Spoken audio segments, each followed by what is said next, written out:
जयंत पाटलांच्या कोणत्या वक्तव्यानं सुरेश धस संतापले? थेट दिली माझ्या नादी लागू नकाची वॉर्निंग. नेमकं प्रकरण काय? राज्यात दूध भेसळ आणि दूध संकलन प्रक्रियेतील कथित गैरप्रकारांचा मुद्दा पुन्हा एकदा राज्याच्या राजकारणाच्या केंद्रस्थानी आलाय. व्हिडिओ पुढे बघण्यापूर्वी चॅनल सबस्क्राईब करा डेली ताज्या बातम्या बघण्यासाठी. पुणे जिल्ह्यातील मंचर इथं अन्न व औषध प्रशासनानं केलेल्या कारवाईनंतर हा विषय चर्चेत आला. या प्रकरणाचे धागेदोरे बीड जिल्ह्यापर्यंत पोहोचल्याची चर्चा सुरू असतानाच विधानसभेतील चर्चेदरम्यान राष्ट्रवादी काँग्रेस शरदचंद्र पवार पक्षाचे ज्येष्ठ नेते जयंत पाटील यांनी नाव न घेता बीडमधील एका आमदाराच्या पत्नीवर गंभीर आरोप केले. यानंतर राज्याच्या राजकीय वर्तुळात मोठी चर्चा रंगली असून त्यांच्या वक्तव्याचा रोख नेमका कुणाकडे होता याबाबत तर्कवितर्क सुरू झाले. जयंत पाटील यांनी नेमकं काय आरोप केले? जयंत पाटील यांनी सभागृहात बोलताना बीड जिल्ह्यातील एका आमदाराच्या पत्नीविरोधात गंभीर आरोप केले.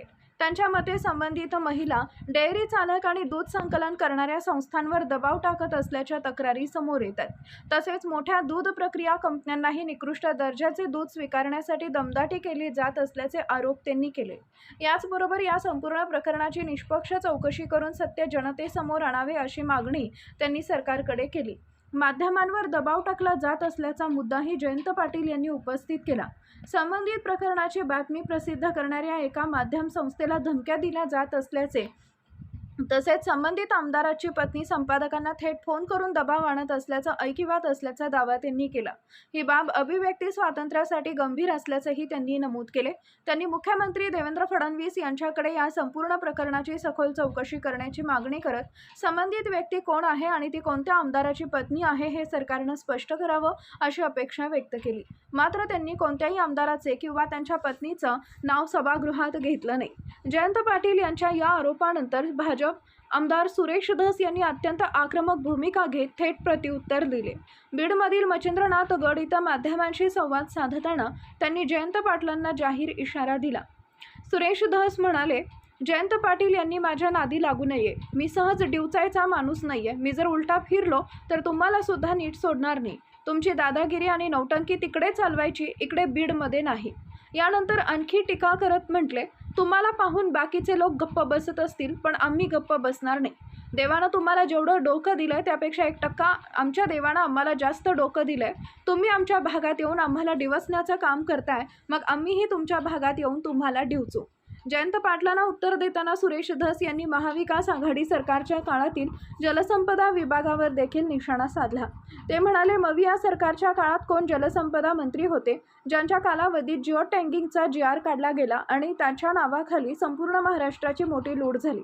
हा नेमका काय प्रकार होता हे त्या पुढच्या अधिवेशनात पहिल्याच दिवशी सर्वांसमोर आणणार. यावेळी सुरेश धस यांनी महालक्ष्मी नावाच्या संस्थेचाही उल्लेख करत पुढील अधिवेशनात मोठे खुलासे करण्याचा दावा केला.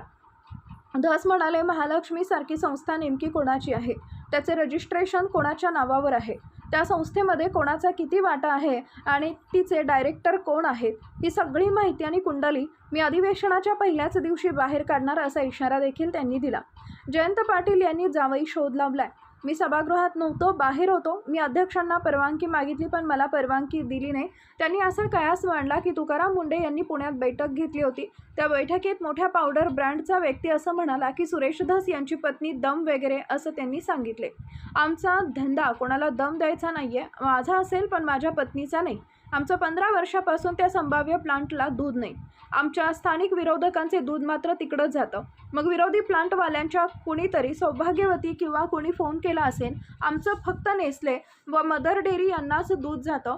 जे कोणी तथाकथित दूध पावडर प्लांटवाले तुकाराम मुंडे यांच्या बैठकीत बोलले असतील त्यांनी मीडियासमोर येऊन बोलावं. त्यांनी सांगावं की सुरेश धस यांच्या पत्नीनं मला फोन केला व त्यांनी FIR करावा. त्यानंतर चौकशी होईल अशी देखील प्रतिक्रिया सुरेश धस यांनी दिली आहे.